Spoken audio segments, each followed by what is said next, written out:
ഫിലിമിനാറ്റിയുടെ പുതിയ എപ്പിസോഡിലേക്ക് ഏവർക്കും സ്വാഗതം. മലയാള സിനിമയുടെ ഒരു സുവർണ്ണ കാലഘട്ടം എന്ന് തന്നെ വിശേഷിപ്പിക്കാം 2024 ആദ്യ പകുതി. ഏകദേശം 90ഓളം സിനിമകളാണ് തിയേറ്റർ റിലീസായും അല്ലാതെയും മെയ് അവസാനത്തോടുകൂടി മലയാളത്തിൽ വന്നത്. 2024 ആദ്യ റിലീസുകളായി വന്നത് ആനന്ദകർഷി സംവിധാനം ചെയ്ത ആട്ടം, പ്രിയനന്ദൻ്റെ സംവിധാനത്തിൽ വന്ന ദാബാരി കുരുവി, വിഷ്ണു രവിശക്തിയുടെ മാംഗോമുറി, VM അനിലിൻ്റെ പാളയം PC, അനീഷ് അൻവറിൻ്റെ രാസ്ത എന്നിവയാണ്. ഇതിൽ വിനയ് ഫോർട്ട്, കലാഭവൻ ഷാജോൻ തുടങ്ങിയവർ അഭിനയിച്ച ആട്ടം മികച്ച പ്രേക്ഷക പ്രശംസ നേടിയെങ്കിലും തിയേറ്ററിൽ വലിയ ചലനമുണ്ടാകാൻ സാധിച്ചില്ല. ജനുവരി 11 റിലീസ് ചെയ്ത ജയറാം നായകനായി മിഥുൻ മാനുവൽ തോമസ് സംവിധാനം ചെയ്ത അബ്രഹാം മോസ്ലർ ആണ് തിയേറ്ററുകളെ വീണ്ടും സജീവമാക്കിയത്.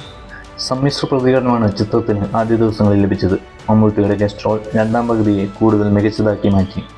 ജനുവരി 19 കമലിൻ്റെ സംവിധാനത്തിൽ വന്ന വിവേകാനന്ദൻ വൈറലാണ് എന്ന സിനിമ തീർത്തും ദുരന്തമായി മാറുകയാണ് ഉണ്ടായത്.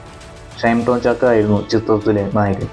ജനുവരി 25 പ്രേക്ഷകർ ഏറെ കാത്തിരുന്ന ലിജോ ജോസ് മോഹൻലാൽ കൂട്ടുകെട്ടിൽ പറഞ്ഞ മലൈക്കോട്ടെ വാലിബൻ്റെ വരവ്. ആദ്യ ദിനം മുതൽ തന്നെ മോശം പ്രതികരണങ്ങളാണ് ചിത്രത്തിന് ലഭിച്ചത്. ബാലയുടെ പോലെയുള്ള തിരക്കഥയും ഇഴഞ്ഞു നീങ്ങുന്ന പോലുള്ള സിനിമാ സർവ്വയെ തീർത്തും നിരാശരാക്കുകയാണ് ഉണ്ടായത്. ഫെബ്രുവരി 2 വാരത്തോടെയാണ് മലയാള സിനിമയുടെ സീൻ മാറി തുടങ്ങിയത്. ഫെബ്രുവരി 9 ഡാർവിൻ കുര്യാക്കോസ് സംവിധാനം ചെയ്ത ടൊവിനോ നായകനായി എത്തിയ അന്വേഷിപ്പിൻ കണ്ടെത്തും അന്ന് തന്നെ റിലീസായ പ്രേമലവും തിയേറ്ററുകളെ വീണ്ടും സജീവമാക്കി. ഗിരീഷ് ഏടിയുടെ സംവിധാനത്തിൽ നെസ്ലനും മമിത ബൈജുവും പ്രധാന കഥാപാത്രങ്ങളായി അഭിനയിച്ച പ്രേമലു അക്ഷരാർത്ഥത്തിൽ മലയാള സിനിമാ പ്രേക്ഷകർ ഏറ്റെടുക്കുകയാണ് ഉണ്ടായത്.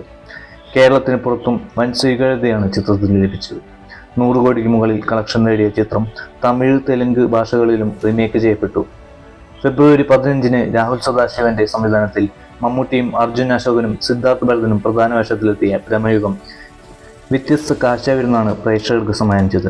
ബ്ലാക്ക് ആൻഡ് വൈറ്റ് ഫോർമാറ്റിലായിരുന്നു ചിത്രം തിയേറ്ററിലെത്തുക. ഒരു ഹൊറർ മിസ്റ്ററി ത്രില്ലറിൽ ഒരുക്കിയ ചിത്രത്തിന് ക്രിസ്റ്റോ സേവയുടെ സംഗീത സംവിധാനം ഒരു പോസിറ്റീവ് ഘടകമായിരുന്നു. ഫെബ്രുവരി 16 റിലീസായ തുണ്ട് എന്ന സിനിമ കുറച്ച് തുണ്ടുകൾ ചേർത്ത് വെച്ച ഒരു അനുഭവമാണ് പ്രേക്ഷകന് സമ്മാനിച്ചത്. ചിത്രം വൈകാതെ തന്നെ തിയേറ്റർ വിടുകയും ചെയ്തു. ഫെബ്രുവരി 22 മലയാളത്തിലെ എക്കാലത്തെയും ബോക്സ് ഓഫീസ് കളക്ഷൻ റെക്കോർഡുകൾ ഭേദിച്ച മഞ്ഞുമൽ ബോയ്സിന്റെ വരവ്. യഥാർത്ഥ കഥയെ ആസ്പദമാക്കി നിർമ്മിച്ച സിനിമയെ മലയാളികൾ ഇരുകൈയും നീട്ടി സ്വീകരിച്ചു.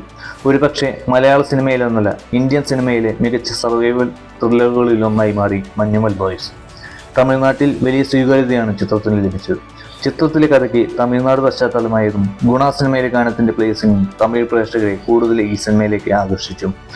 ആഗോളതലത്തിൽ 200 കോടിക്ക് മുകളിൽ കളക്ട് ചെയ്ത സിനിമ പുതുമുഖ സംവിധായകനായ M. ചിദംബരമാണ് അണിയിച്ചൊരുക്കിയത്. സുഹൃത്ത് ബന്ധത്തിന്റെ ആഴങ്ങളുടെ കഥ പറഞ്ഞ സിനിമയിൽ അതിലഭിനയിച്ച നടന്മാരെക്കാൾ കൂടുതൽ കയ്യടി നേടിയത് റിയൽ ലൈഫ് ക്യാരക്ടേഴ്സാണ്. മഞ്ഞുമൽ ബോയ്സിലെ കുട്ടേട്ടനും ഗ്യാങ്ങും എന്നും മലയാളികളുടെ മനസ്സിൽ ഉണ്ടാവുമെന്ന് പറഞ്ഞുറപ്പിച്ചാണ് സിനിമ അവസാനിക്കുന്നത്. സുഷിൻ ശ്യാമിന്റെ പശ്ചാത്തല സംഗീതവും പ്രേക്ഷകനെ സിനിമയോടൊപ്പം കൊണ്ടുപോകാൻ സാധിച്ചു. അങ്ങനെ പ്രേമലവും ബ്രഹ്മയുഗവും മഞ്ഞുമൽ ബോയ്സും 2024 മോളിവുഡിൻ്റെതാണെന്ന് അടിവരയിട്ട് ഉറപ്പിക്കുകയാണ്. മലയാള സിനിമയുടെ ആദ്യ പകുതി എന്ന ഈ എപ്പിസോഡിന്റെ 2ാം ഭാഗത്തിനായി നിങ്ങളെല്ലാവരും ഈ ചാനൽ സബ്സ്ക്രൈബ് ചെയ്യുക.